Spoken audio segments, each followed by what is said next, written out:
Éclairage public à Kinshasa, y a-t-il eu surfacturation ou détournement des fonds? Comment la société Solectra RDC justifie-t-elle sa facture de 13,6 millions de dollars américains pour l'installation de 2594 lampadaires dans la capitale? Édition spéciale ce mercredi 1er mai 2024 après le journal de 19h avec Samba Batili, le fondateur de Solectra RDC. Émission que je présenterai exceptionnellement avec Israël Moutala de 7sur7.cd. Rediffusion ce 2 mai après le journal de minuit et après le journal de 7h. Chers téléspectateurs, bonjour et bienvenue à ce programme spécial consacré à un sujet qui défraie la chronique à Kinshasa en particulier et en République démocratique du Congo en général. Nous allons parler éclairage de la ville de Kinshasa, mais pas que, car nous allons revenir également sur un autre sujet d'une importance nationale et historique, je veux dire, la délivrance des cartes d'identité aux Congolais. Pour en parler, je ne suis pas seul sur ce plateau, je suis accompagné d'Israël Moutala de 7sur7.cd. Bonsoir Israël. Bonsoir Thierry Kambondi. Notre invité s'est invité, on va dire, dans l'actualité sans le vouloir, car c'est un opérateur économique de renom sur le continent qui a fait ses preuves partout dans le monde et particulièrement en Afrique. Lui, c'est Samba Batili. Il est le fondateur d'ADS Group, dont Solectra et Afritech sont les filiales. Nous allons parler de ces entreprises et vous saurez pourquoi. Tout d'abord, vous avez suivi depuis un certain temps les réactions croisées du ministre national des Finances et du gouverneur de la ville de Kinshasa sur ce projet lié à l'éclairage de la ville de Kinshasa. Les lampadaires que l'on place un peu partout, on parle surfacturation, chacun se dédouane et tire la couverture de son côté, mais qu'en est-il très exactement de ces montants que les Congolais commentent sur les réseaux sociaux et qui énervent certains? Monsieur Samba Batili, bonjour. Bonjour. Nous sommes très heureux de vous retrouver pour nous donner votre version des faits en tant qu'opérateur économique. J'ai dit tout à l'heure que vous vous êtes invité dans l'actualité sans le vouloir, car votre mission est plutôt de faire le travail sur le terrain à travers votre entreprise. Et voilà, il y a une polémique qui implique votre entreprise et qui l'engage, et avec elle, des grands responsables de ce pays. Parlons d'abord de ce projet éclairage de la ville de Kinshasa et de ce fameux contrat que personne ne veut finalement endosser ou dont personne ne veut endosser le montant. Qu'en est-il très exactement? Comment vous l'avez gagné? Et pourquoi en est-on arrivé à cette polémique liée à ces chiffres qui font mal à la tête ou qui déclinent? Merci. Tout d'abord, j'aimerais vous remercier pour m'avoir donné l'occasion de donner aussi ma version des faits, parce que ça fait un moment que ces polémiques entrent. Je suis du genre très discret. Je n'aime pas tout le temps venir dans les médias, mais par la nature des choses, par la force des choses, je pense que fait un moment que vous m'avez invité.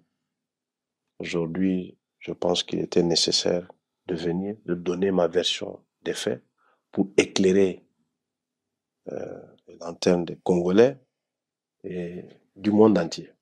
Parce qu'aujourd'hui, je suis quand même un opérateur économique qui est connu sur le plan africain et mondial. Depuis que ces polémiques ont commencé, j'ai reçu beaucoup de coups de fil. Des gens qui me connaissent, qui s'étonnent. Ils disent, mais qu'est-ce qui arrive? Ça a commencé même par un coup de fil d'un de mes banquiers à l'extérieur qui me dit, mais Samba, je ne comprends pas, on parle de 2400 lampadaires. Nous, on t'a financé 30 000 lampadaires. Tu as fait ça en 11 mois. On parle de Ça fait 1 an et demi. Il ne comprend pas, il ne comprenait pas. J'ai dit, bon, c'est la nature, je l'ai expliqué tout ce qui s'est passé et puis il a compris. Mais pour revenir un peu à ce projet de lampe, en 2021, je suis venu avec un partenaire français pour discuter justement d'un projet de lampadaires, de 30 000 lampadaires. On a vu plusieurs autorités et j'ai un ami, un associé qui m'a demandé qu'on puisse aussi aller voir le gouverneur parce qu'il y a des projets de lampadaires au gouvernement. Ça, c'était en 2021. On a vu le gouverneur, on a discuté, après nos équipes ont parlé. Et puis, on a fait un protocole d'accord. Dans le protocole d'accord, nous nous sommes engagés à financer les études pour un programme de 10 000 lampadaires à Kinshasa. Nous nous sommes engagés aussi à faire un projet pilote à titre gracieux qu'on a fait. Et donc, suite à ça,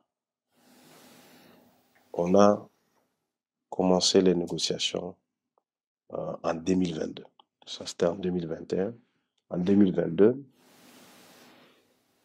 nous avons négocié et puis nous avons fait une offre spontanée. Et puis, au finish, on a signé un contrat de 2594 lampadaires. Mais avant juste de poursuivre sur votre lancée, est-ce que votre entreprise avait les capacités financières et techniques pour prétendre électrifier et la ville de Kinshasa ou encore un projet plus vaste en milieu urbain ou périurbain? Avez-vous les capacités techniques et financières? Vous savez, mon entreprise, mon groupe ADS et sa filiale Solectra, nous avons installé plus de lampadaires que n'importe quelle société en Afrique. Je parle bien des sociétés africaines. Et on a installé presque 200 000 lampadaires à travers l'Afrique, dans une vingtaine de pays. Et le Congo, c'est le 21e pays. Je le dis dans mon communiqué de presse. Je ne sais pas si vous avez suivi quand l'article est sorti. Et quand on nous accusait d'avoir détourné de l'argent. Quelqu'un qui détourne de l'argent ne fait pas le génie civil. Quelqu'un qui détourne de l'argent. Vous pouvez d'abord nous citer un pays où vous avez électrifié. En Afrique, c'est vague. Un pays concret avec un projet. Je vous cite 3 pays, pas un pays. Le Mali, qui est mon pays, j'ai installé au moins 5 à 6 000 lampadaires. La Guinée, j'ai installé au moins 42 000 lampadaires. Je vous donnerai des documents avec les certificats d'exécution, de bonne exécution. Je vous donnerai tout ça. Si je prends le projet de 30 000 lampadaires, c'était un projet de à peu près 98 millions. 98 millions de francs CFA, de francs congolais ou de dollars? 98 millions de dollars. Et le projet que vous exécutez pour la ville est de combien de... Ici, on parle de 13 millions. Et ce projet, je l'ai exécuté en 11 mois et dans 304 localités, celui de la Guinée. Et ici, on parle de Kinshasa, de la capitale. On parle de 2594 lampadaires. Donc, si j'ai pu exécuter un projet de 30 000 lampadaires en 11 mois, dans 304 localités, avec des distances nord-sud qui peuvent aller jusqu'à 900 km, avec un mouvement de plus de 1400 conteneurs, alors qu'ici on parle qu'à peu près de 70 ou 80 conteneurs, en termes de logistique, vous pouvez comprendre qu'on a la capacité, on a l'habitude. Le Congo n'est pas le premier pays où on a fait des lampadaires. Et pour la petite histoire, je n'étais pas venu pour un projet de 2500 lampadaires. J'étais venu pour un projet plus grand. Et c'est en attendant, parce que quand on vient dans un pays, On travaille sur des projets courts, moyens et long terme. Donc, on s'est dit, bon, pour commencer, ça c'est un projet avec lequel on peut commencer. Sinon, à la base, c'était même l'étude, c'était 10 000 lampadaires. On rappelle que vous êtes originaire du Mali, vous avez des entreprises installées un peu partout en Afrique, et qu'ici, vous êtes arrivé il y a un peu plus de 5 ans, et que vous avez progressivement pu installer votre entreprise ici également. Avant de gagner ce marché, on va parler également du contrat le plus important que vous évoquez. Alors, qu'est-ce qui s'est passé ici? Vous dites que vous avez négocié avec la ville, vous avez signé un protocole d'accord. Le contrat était de combien et quels en sont les détails? Le contrat était de 13 millions 600. Pour éclairer toute la ville, pour éclairer une partie de la ville? Pour éclairer une dizaine d'artères de la ville de Kinshasa. Ce qui fait les 2594 lampadaires. Et donc, quand on a signé le contrat, c'était au mois de mai. OK? 2022. On a signé le contrat au mois de mai. Et pour bien structurer le projet, nous voulons avoir l'assurance que la mairie, le gouvernorat, avait la capacité de rembourser le financement qu'on pourrait amener. Donc, nous avons discuté avec le gouverneur et le gouverneur a proposé qu'on aille voir le ministre des Finances. On est allé voir le ministre des Finances. Nous avons eu des discussions avec le ministre des Finances. Le ministre des Finances nous a dit que le projet est pertinent parce que ça va permettre de combattre l'insécurité et tout ça, qui n'a pas de problème avec le projet, mais que son problème, c'est avec le coût. Parce qu'on lui avait donné la copie et ça, c'était au mois de juin. Donc, vous êtes allé voir le contrat a été signé au mois de mai, on a vu le ministre au mois de juin. Vous êtes allé avec le gouverneur? Avec le gouverneur, voir le ministre des Finances.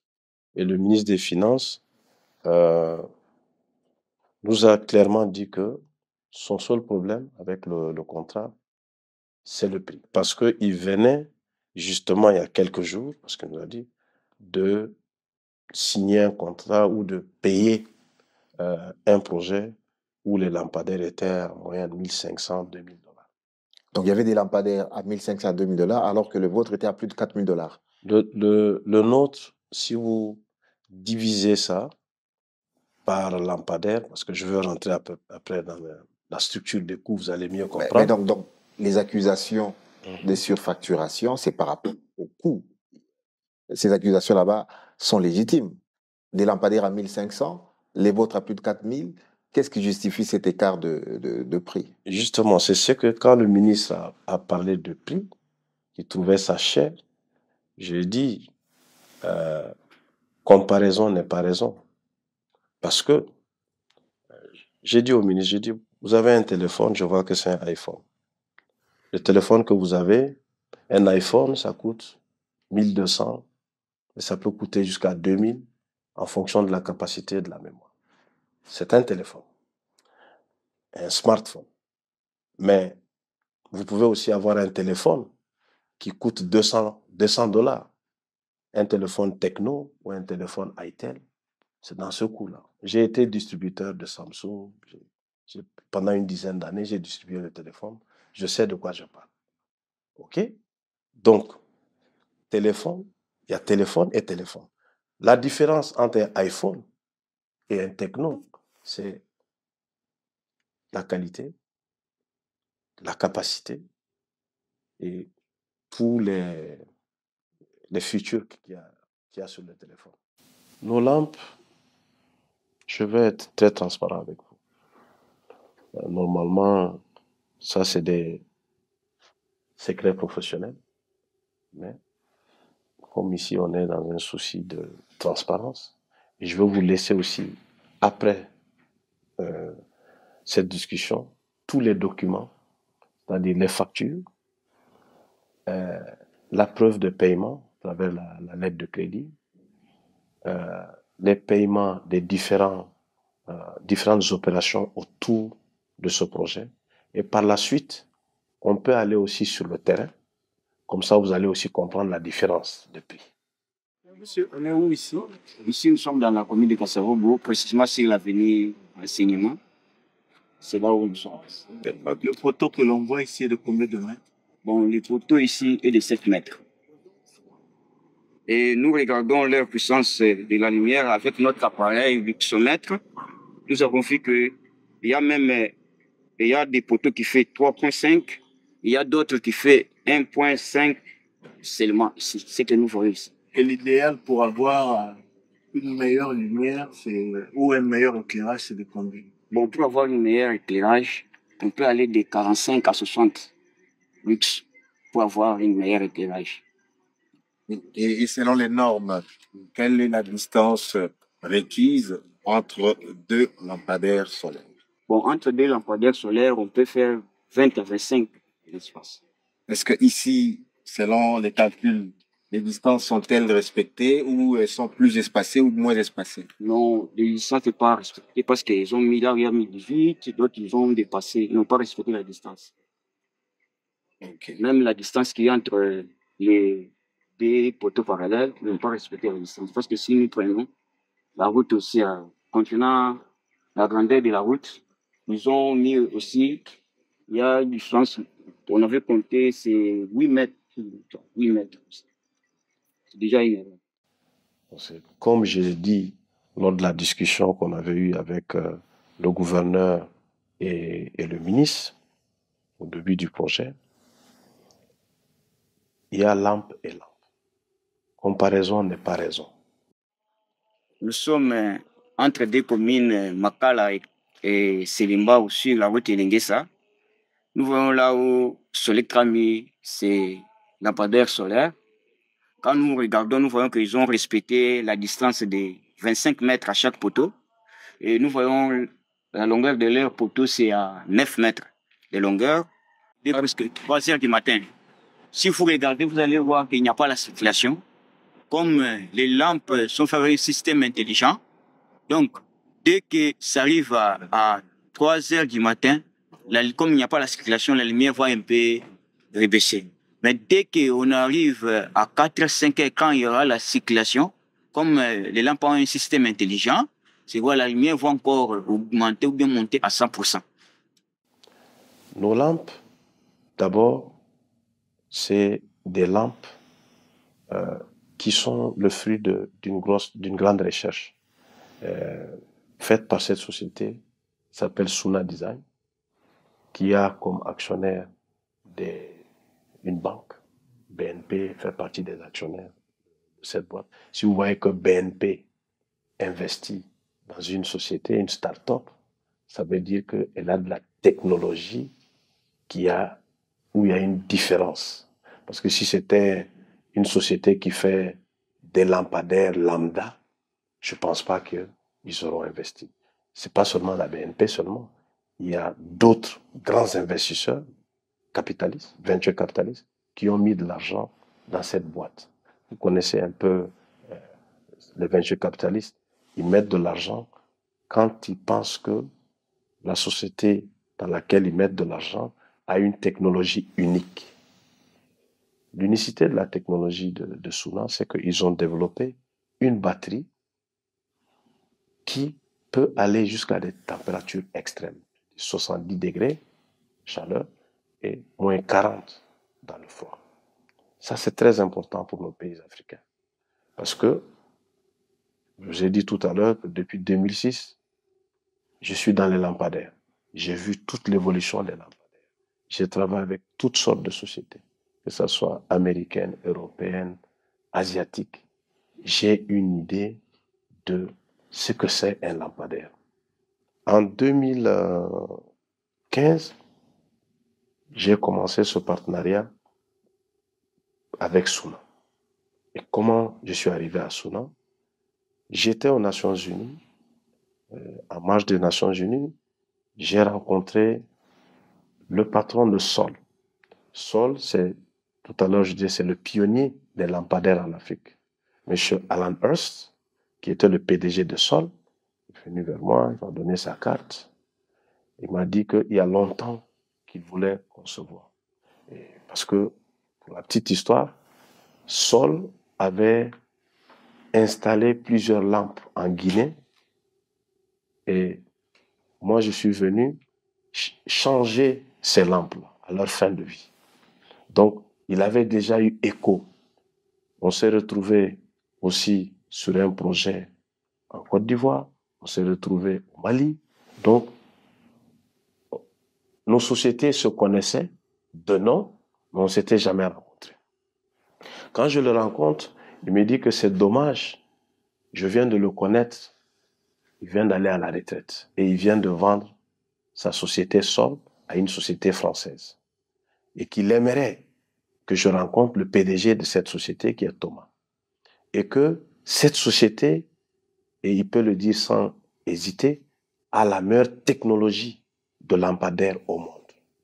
Qu'il insiste à ce que je rencontre cette société parce que il sait qu'en Afrique, j'ai la capacité d'installation et que cette société a la capacité de fourniture et que notre tandem fera de nous les meilleurs en Afrique.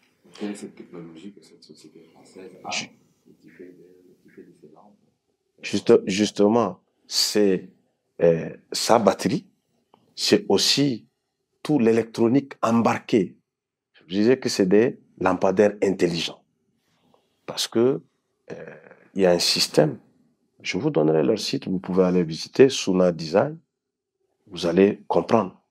Le prix, moi mon prix en toute transparence, j'ai fait des transferts bancaires, donc il y a des preuves ici, c'est 1790 pour le LED, pour les panneaux et pour la batterie et tout l'électronique embarqué. Donc, sans génie civil. Sans génie civil, 1790. Donc on ne parle pas de ces lampes à 1500. Je vous dis, de par mon expérience, les lampes qu'on vend à 1500, c'est des lampes qu'on paye à 400, 500. On n'est pas dans la même gamme. C'est comme si vous comparez une de chevaux avec une Mercedes. Et ça, vous allez le voir sur le terrain. Donc, moi, j'ai eu à vendre ces lampes-là. J'ai eu à vendre ces lampes-là dans le temps. Et aujourd'hui, avec mon expérience, je ne peux pas me permettre de vendre ces lampes. C'est une question de crédibilité, parce que je ne suis pas que dans l'énergie solaire. C'est trop risqué pour moi. Vous voulez dire qu'elles éclairent mieux et elles durent plus longtemps grâce à la technologie de Suna Design. Ouais. Elles éclairent mieux, elles durent plus longtemps. Si vous faites le calcul économique après, c'est le pays qui est gagnant. Je vous explique. Les lampes dont on parle, allez voir, au bout d'un an ou d'un an et demi, elles sont éteintes. Et puis, même maintenant, elles n'illuminent pas. Nos lampes sont 10 fois supérieures à ces lampes-là. Donc, si on calcule en termes de coût, une lampe qui illumine 10 fois que l'autre, admettons que si le prix c'est 2000, parce qu'il y a eu 4 contrats, je vais en parler, que le gouvernorat a donné. Je vais aller prix par prix, caractéristique par caractéristique, vous allez comprendre, et sur le terrain. Si on parle de prix, la lampe qui a été vendue à 2100 au gouvernorat, cette lampe, elle illumine à 6 lux, quand nos lampes illuminent à 60 lux. Sur le terrain, on partira tout à l'heure avec un luxomètre, c'est digital. Devant vous, vous pourrez constater tout de suite ce que je dis. Donc, ça veut dire que pour les lampes qui coûtent 2000 $, par exemple, il en faut 10 pour avoir la même capacité qu'une seule de vos lampes. Voilà. Le calcul est vite fait. D'expliquer ça pour nos téléspectateurs, pour qu'ils comprennent un peu. Luc, c'est un peu trop savant. Oui. Ça veut dire qu'il en faut 10 pour la même lampe. Donc ça veut dire... Qui coûte chez nous, dans les conditions actuelles 4 900. Parce qu'il faut savoir aussi que à peu près 56% du coût, c'est la douane et la TVA. Ça, c'est l'État.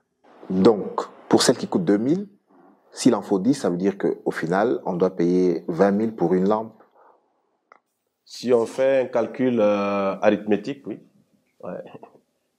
Vous savez, la plupart des pays africains dans lesquels nous avons travaillé, après les COP, beaucoup de pays ont pris des lois pour défiscaliser le solaire.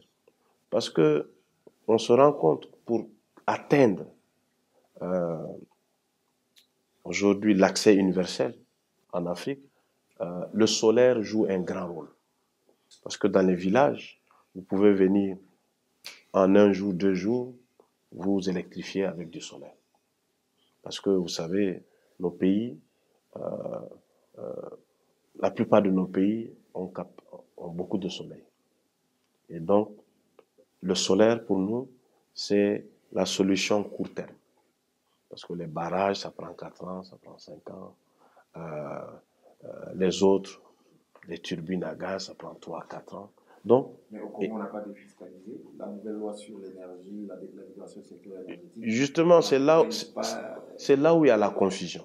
Quand on a signé le contrat, nous, on a signé le contrat TTC en pensant que la partie taxe, c'est la TVA.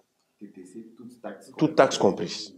Donc, pour nous, on va payer un peu de taxes, c'est la TVA. La TVA, dans notre contrat, est de 1 886 à peu près. OK? C'est que si tu divises ça par le nombre de lampadaires, ça fait à peu près $706 par lampe. TVA seulement. 16%. Maintenant, la douane, transit, des frais portuaires, aujourd'hui, s'élève à 3 700 et quelques mille. Okay? TVA 1,8 million, douane 3,7 millions. Qu'en est-il du coût réel du projet? Ici, j'ai noté, c'est-à-dire 1 800 000, pour être exact, 1 887 040. Si vous divisez ça par le nombre de lampadaires, 2594 lampadaires, ça fait 728 par lampadaire. La douane, transit, surestarie, frais portuaires, caution, 3 739 000. Si vous divisez par 2594 lampadaires, ça vous fait 1441. OK? Ça ne va pas dans nos poches. Donc, si vous réunissez la TVA plus 728 plus 1441, vous êtes déjà presque à 2200. OK? Ça, c'est seulement ici. Maintenant, le prix du lampadaire, c'est-à-dire lampe, batterie et panneau, 1790 €. On parle en euros, parce que c'est des marchandises qui viennent de la France. Donc, si vous arrondissez ça avec les frais de transfert, bon, presque $2000. OK? Maintenant, le poteau, nous avons acheté ça au Maroc, à 367. Parce que la qualité de poteau et le prix. Parce que si on prenait les mêmes poteaux, au Portugal, ça allait nous coûter à peu près 500. Donc, on a pris des poteaux à 307.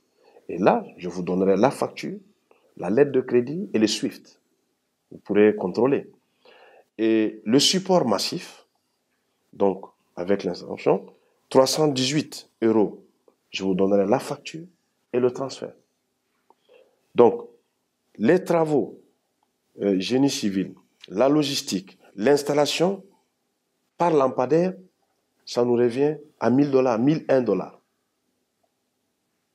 Donc, si on calcule tout, plus maintenant, il y a 113 $ de frais bancaires et agio, parce que le projet nous a coûté 295 545 US dollars.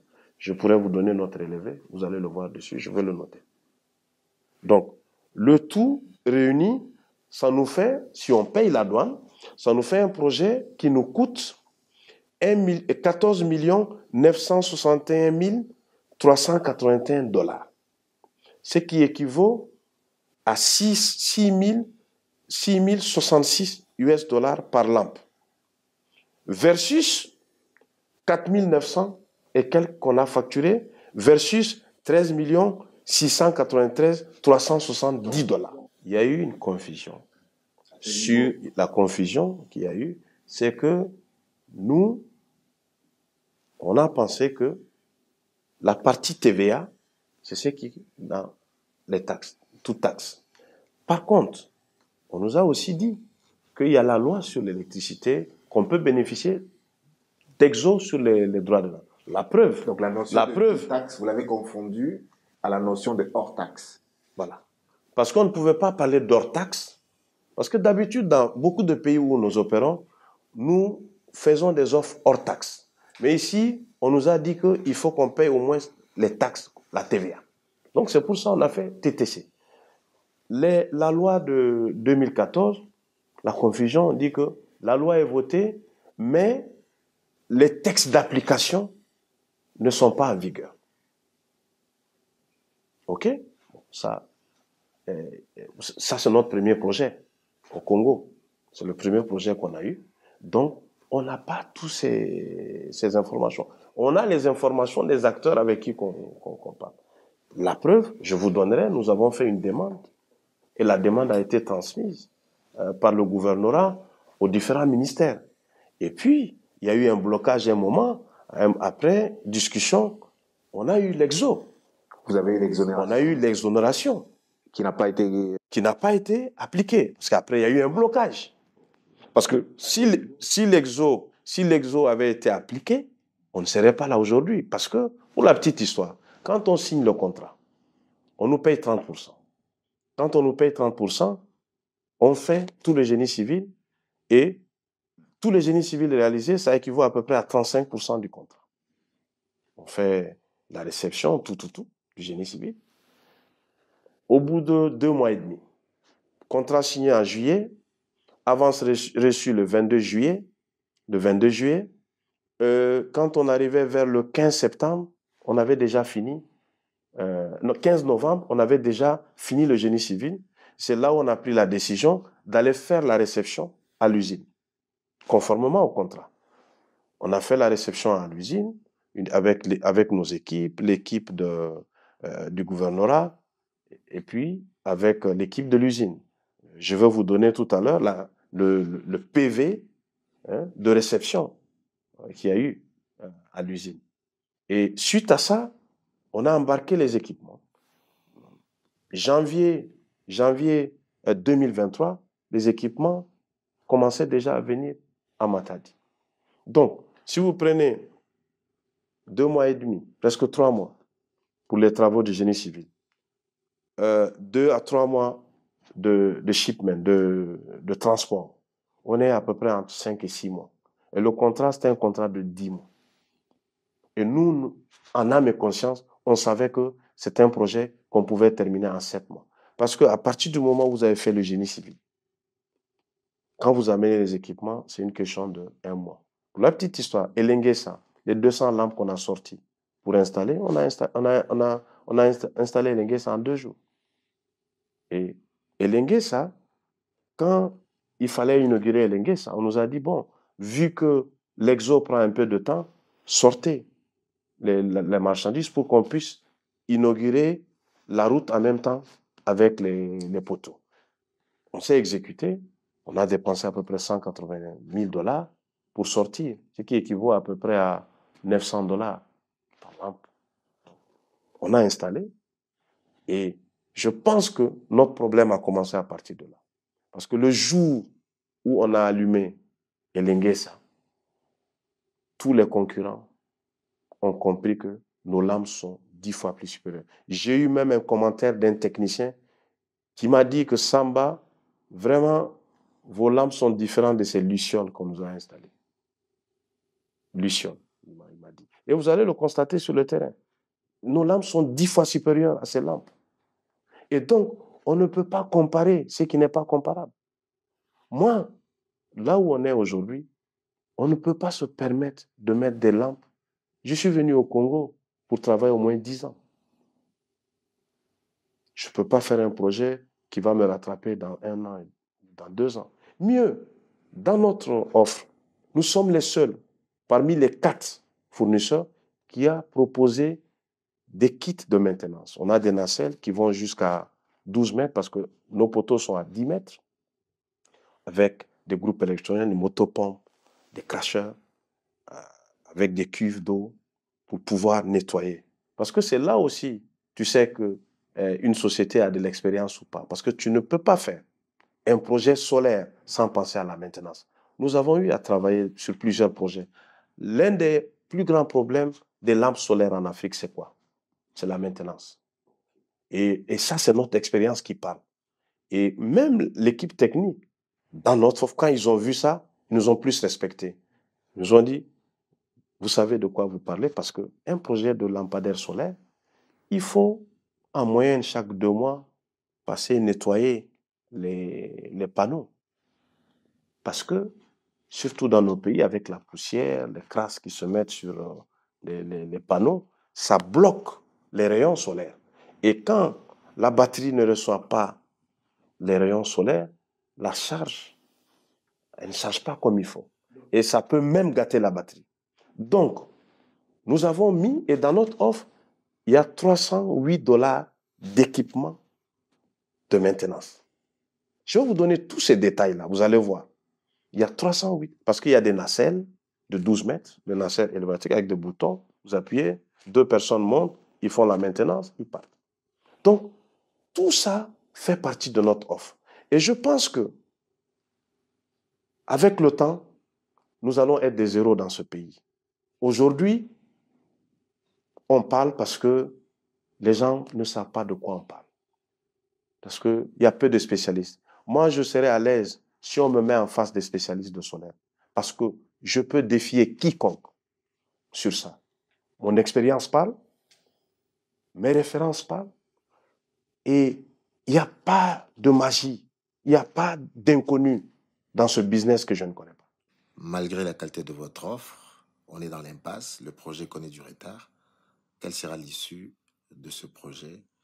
L'exonération vous octroyée sera-t-elle finalement exécutée?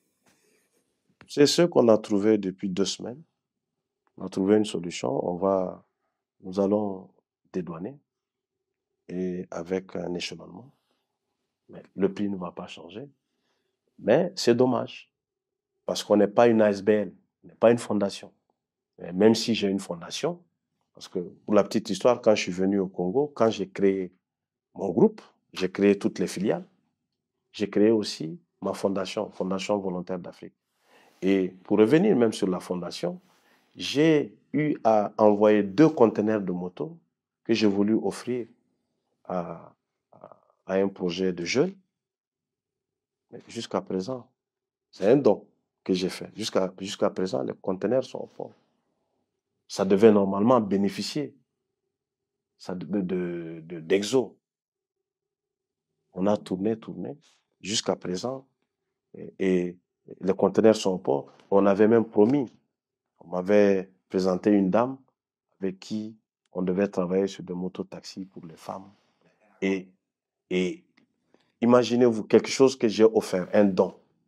Et c'est pas le seul. J'ai aussi offert des terrains de basket ici, avec la NBA, qui m'a coûté $250 000. Mais les terrains arrivés, ça fait plus de 6 mois. J'étais obligé de payer aussi ça. Donc, je peux comprendre que quand on est une fondation, on fasse des dons. Mais ma société Solectra, c'est une société commerciale. On ne fait pas un projet pour perdre de l'argent. C'est ça la difficulté de ce projet et le vrai problème de ce projet, parce qu'on parle de détournement. Quelqu'un qui veut détourner de l'argent ne va pas prendre 30% et faire le génie civil. Quelqu'un qui veut détourner de l'argent, il ne va pas avec 30% amener tous les équipements du projet dans le pays au port. Quelqu'un qui veut détourner de l'argent, il ne va pas garder pendant 1 an et demi tous ses employés, je continue de les payer.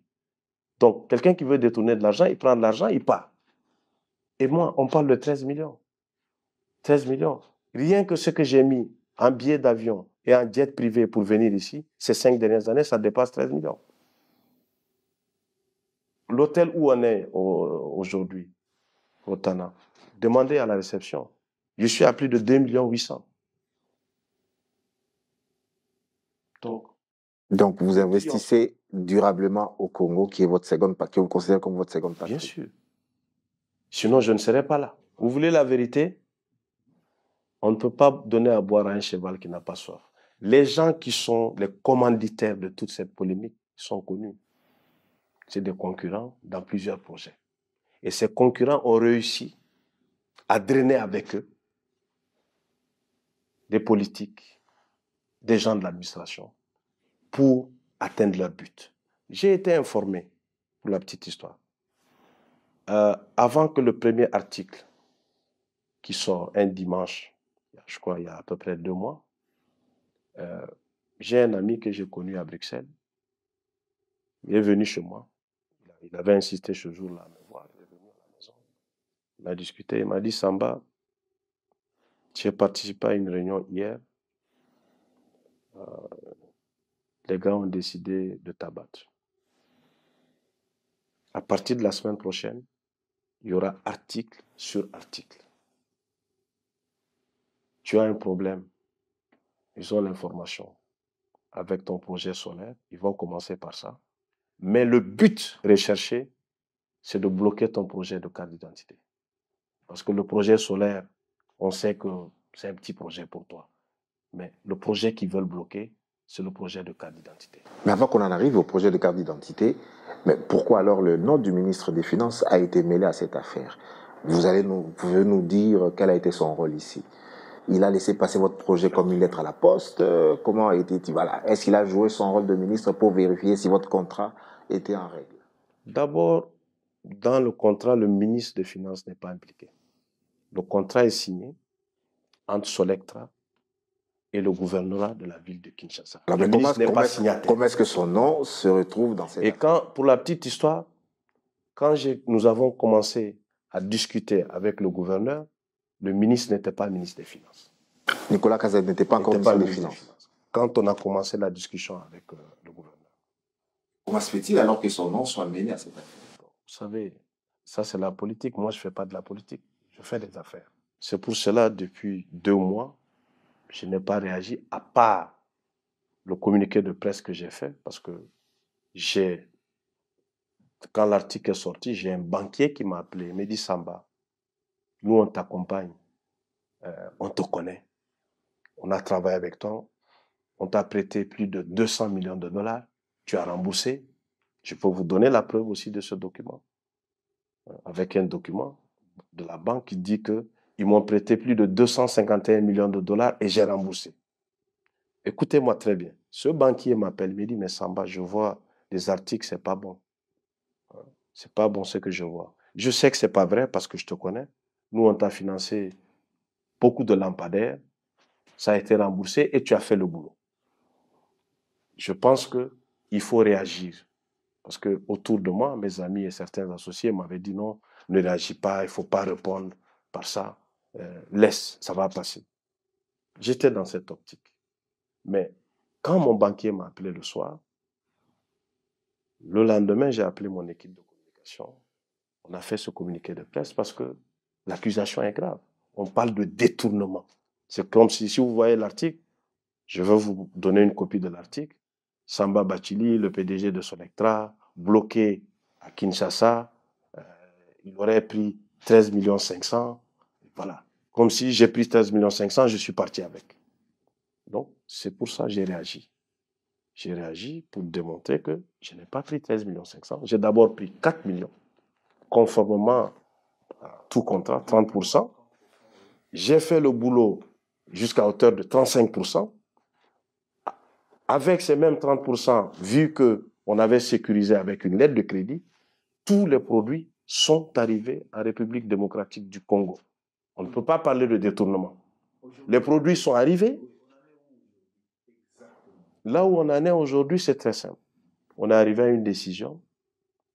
On sort les équipements la semaine prochaine, on les installe. Je vous invite, dans les jours à venir voir ces lampes dans plusieurs artères.